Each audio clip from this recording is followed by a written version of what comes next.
Well, Doc, bilang isang manggagapan po, Yes, sir. ano po yung advantage muna na meron tayong mga available medicine over the counter? Actually, ang advantage niyan, at least no, yung mga acute pains or yung acute na nararamdaman natin, bibili natin yung mga gamot na meron sa butika kasi over-the-counter siya. So, pwede natin siyang panlunas panandalian. Hindi siya temporary, hindi siya permanent, panandali ang lunas lamang sa mga sakit na nararamdaman natin. Yun. At syempre, isa sa mga karaniwan, Dok, na parang mga sintomas pa lang ng mga sakit na nararamdaman ng mga kababayan, yung parang inaasin, laging parang akala mo laging gutom. Actually, hindi lang yung hyperacidity. Maraming mga pasyente natin, no, hindi lang mga may edad, pati mga call center agents, no? Yung mga nagtatrabaho natin mga call center agents dahil na rin nahilig yung magkape, no? Mga spicy foods, so yun yung mga kinakain natin. So dito nagkakaroon ng mga simptomas dahil sa mga intake natin. At hindi lang yun, stress din. Isa yan. Oo. Stress. Isa pagka-stress Tayo yan. mga broadcaster, Hindi nawawala yan. lalo araw-araw pinangyayari. Parang kakambal na natin. Pero Dok, isa sa mga sakit na yung sabi ko, pinag-usapan natin yung hyperacidity. Yes. Na madalas na nararanasan ng ating mga kababayan. Yeah. Meron kasing isang gamot ng Unilab Yes. na epektibo para sa ganyang karamdaman. Pero itong tinutukoy natin Dok, itong Premel-S. Yes.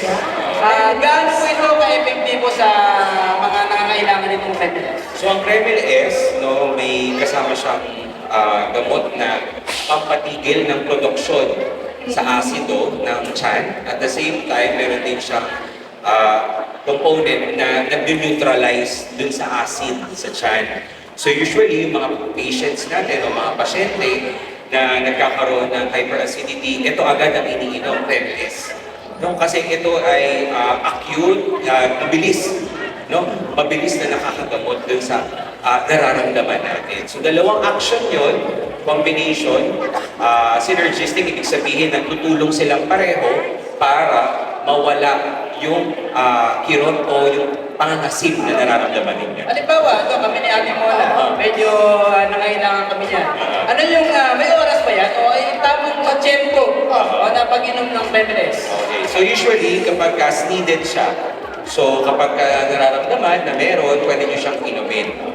As needed, hindi lang siya yung, baka kasi mamaya meron tayong yung mga pasyente na bigla-biglang iinom ng isa pa or dalawa.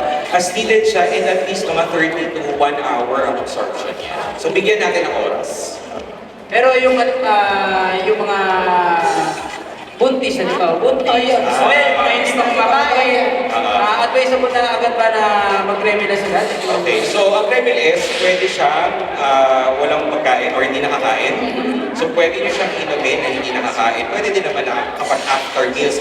Basta kung kailan nagkakaroon ng simptomas ang pasyente. Pag may nararamdaman. O pag may nararamdaman, as needed talaga siya, no? Pero ang natin yung tanong mo, buntis, at sa mga nagpapasuso, isama na natin. So usually yung mga buntis, relatively safe naman to. Relatively safe. Famotidine kasi to at the same time, antacids, relatively safe sa mga buntis at the same time, sa mga breastfeeding patients natin. Pero as much as possible, advise you also to check for your OB-GYN and at the same time your pediatrician sa mga breastfeeding. Mahalaga pa rin na nagpapakonsulta. Correct, correct. Meron bang meron bang mga pwedeng ma-experience sa side effects? Ano ba? Yes, usually ang mga side effects din na nandito is constipation, minsan nagdudumi.